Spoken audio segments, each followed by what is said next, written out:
விஜய், என் பார்வையில நீ ஒரு அப்துல் கலாம். இளமையில் அப்துல் கலாம் எப்படி இருந்திருக்கோ அப்படிதான் இருக்கிற நீ அப்துல் கலாமே ஆயிடுவ, கல்யாணம் பண்ணிக்க மாட்ட. இப்படியே சொன்ன, நீ கல்யாணம் பண்ணிக்க மாட்ட, அந்த அறிகுறியே மட்டும் இல்லை. நீ வருகால அப்துல் கலாம் தான். அந்த மாதிரி அவரை வச்சு அவருக்கு தூரம் எப்படி இந்த பிள்ளைகள் கொம்புகளா இதெல்லாம் பந்து நிற்காது. அந்த மாதிரி அங்க பையன் என்ன, பாரி என்ன, தமிழ் இன்னும் நிறைய பேர் இருக்கு, உடனே சொல்ல வரல. எல்லாரும் இருந்து தூண் மாதிரி இருக்காங்க.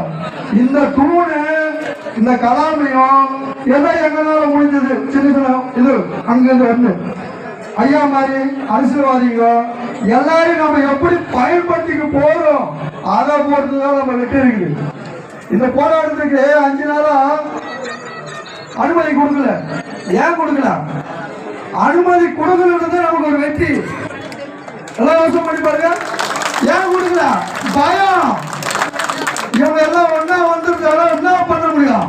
வரும்போதே பார்த்தேன், நம்ம மக்கள் கம்மியா இருக்காங்க, போலீஸ் அதிகமாக பார்த்தேன். பயம். அந்த பயத்தை நம்ம வர வைக்கணும். நம்ம அரசாங்கத்தை பணி வைக்கணும்னா நம்ம ஒற்றுமையை வெளிப்படுத்தி நாம நின்னா எவ்வளோ 10 ரூபா 20 ரூபா கூடி வாங்க முடியும்.